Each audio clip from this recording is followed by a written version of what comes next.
Hello and welcome to Red Read. Today I want to talk about Alice's Adventures in Wonderland and Through the Looking Glass. I'm really glad that I got this collection that has both books in it, because I can very easily imagine that I would have bought just Alice's Adventures in Wonderland, read that, enjoyed it, and then sort of moved on or skipped Through the Looking Glass, which would have been a tragedy sort of akin to skipping the second part of Don Quixote, because I thought that Through the Looking Glass was better than Alice's Adventures in Wonderland. And I don't need to talk about plot, right? Like we all generally have an idea of what goes on in Alice in Wonderland. You know, our young Alice falls down a rabbit hole. She sees some eat me, drink me concoctions that make her larger or smaller. She meets an array of characters. It's a bit of a picaresque, I suppose. And she's just finds all of these absurd characters. Eventually, she just wakes up, and it was all a dream, which was kind of funny. But if we've all and hopefully we've all seen the Tim Burton film, because that's, if you've seen that, you don't even really need to read the book. It's a masterpiece. But for those of us who are sticklers for the page and who want to sort of get an idea of what it was like, then I want to hopefully kind of just convince you that even though it is a children's book, it's kind of sort of a fairy tale, it is still worth reading from a literary perspective, and that you will find some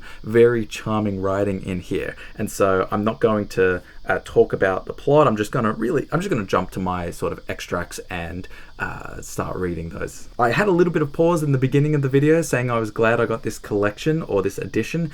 One of the reasons for that pause is because there are copious endnotes in this, and to the point where I feel like many of them could have been omitted or just included as an appendix, and really did not need to interrupt the flow of the story.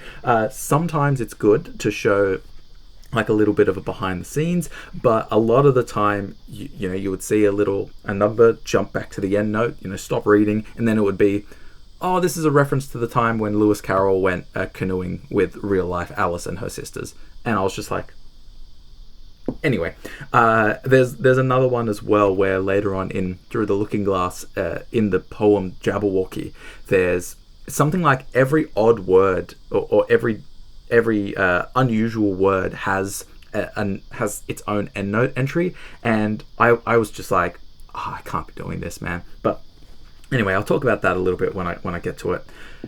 We'll jump in. We'll talk about the beginning. We have, of course, all of the great drawings and the etchings by Sir John Tenniel, and we start off the collection with some of them, and then very at the start, chapter 1, down the rabbit hole. We're already in it, and it's sounding great. We've got very delightful English prose writing from Carroll, and one example that I want to talk about. This is cool, and it starts to bring in a little bit of a surrealism. It also reminds me of a particular Zen or Buddhist koan, but I'll read it first. So this is after Alice had drunk the potion to make her smaller. First, however, she waited for a few minutes to see if she was going to shrink any further.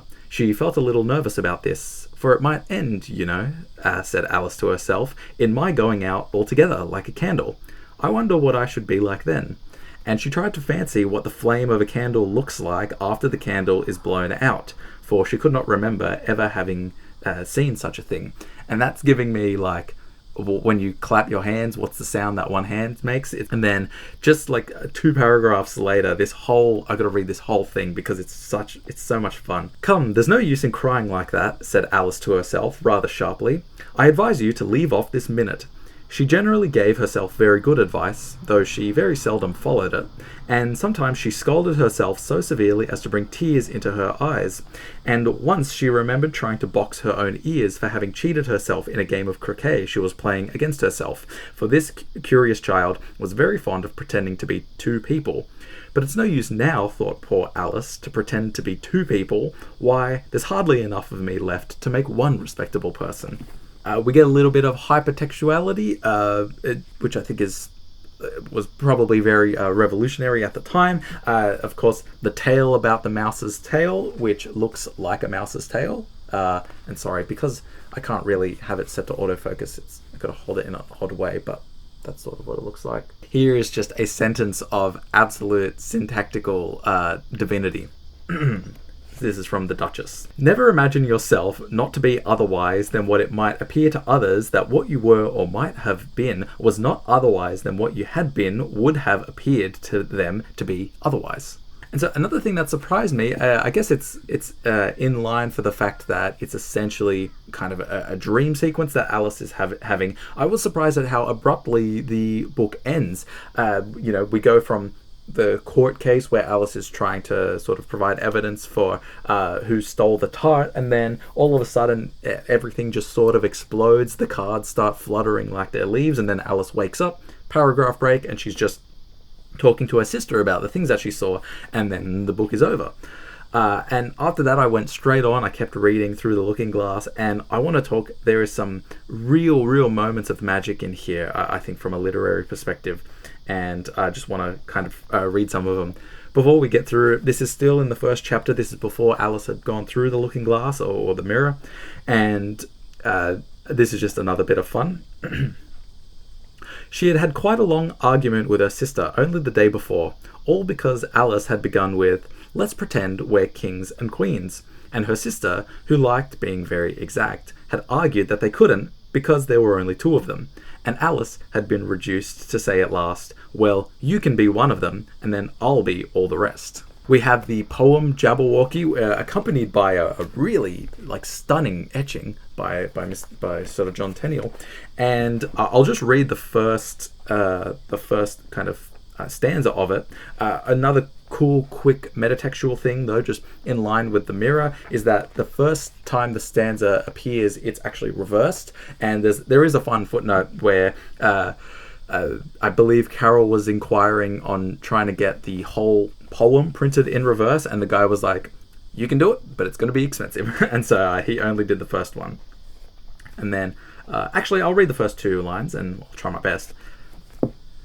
"'Twas brillig, and the slithy toves did gyre and gimble in the wabe. All mimsy were the borogroves, and the mome wraiths outgrabe. Beware the jabberwock, my son, the jaws that bite, the claws that catch. Beware the juju bird, and shun the frumious bandersnatch."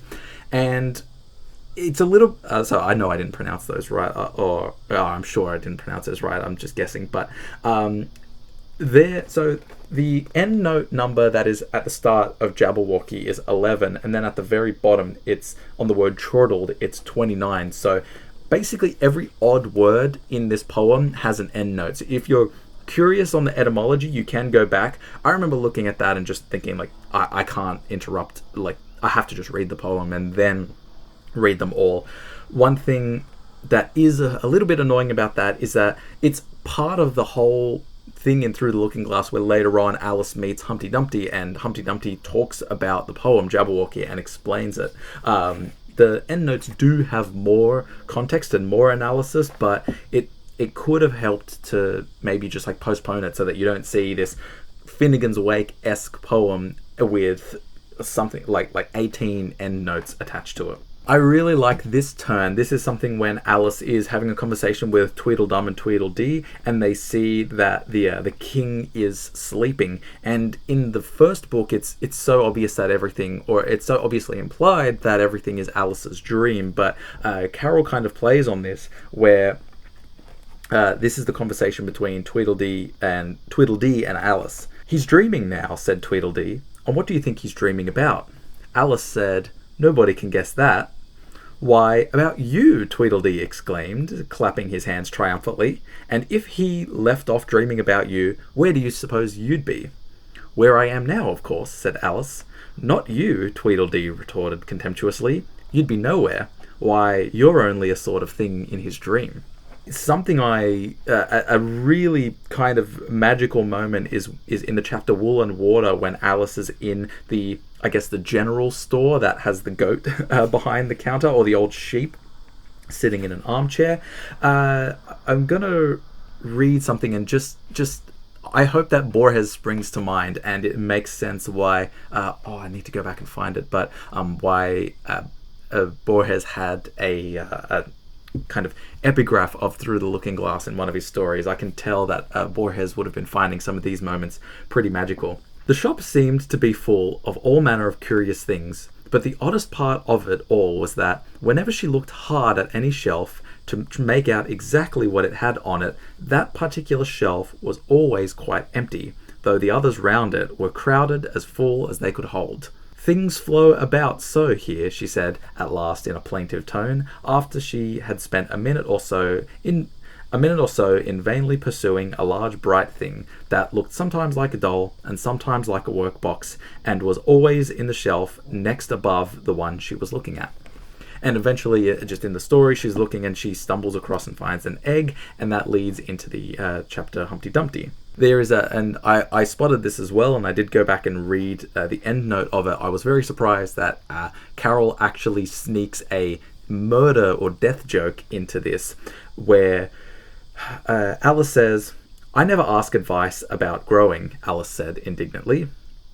"Too proud?" the other inquired. Alice felt even more indignant at this suggestion. "I mean," she said, "that one can't help growing older." "One can't, perhaps," said Humpty Dumpty, "but two can. With proper assistance, you might have left off at 7. And the last note that I took, which I liked, was in this sort of near the end chapter of The Lion and the Unicorn, where the unicorn, like Alice can't believe that she's seen a unicorn, and the unicorn can't believe that they've seen a child, and the unicorn says, "I've always thought they were fabulous monsters." And so they have a conversation, and eventually the unicorn says, "Well, now that we have seen each other, if you'll believe in me, I'll believe in you. Is that a bargain?" And so I hope I've conveyed, like, this is just touching the surface of how much fun and delight there is in this book. If you haven't read Alice in Wonderland, definitely go and please do read through The Looking Glass. I thought that was made, the whole experience well worth it, and hopefully I'll periodically skim through and read some chapters from Through the Looking Glass later on in life. Thank you for the video. I hope you enjoyed, and I'll see you in the next one.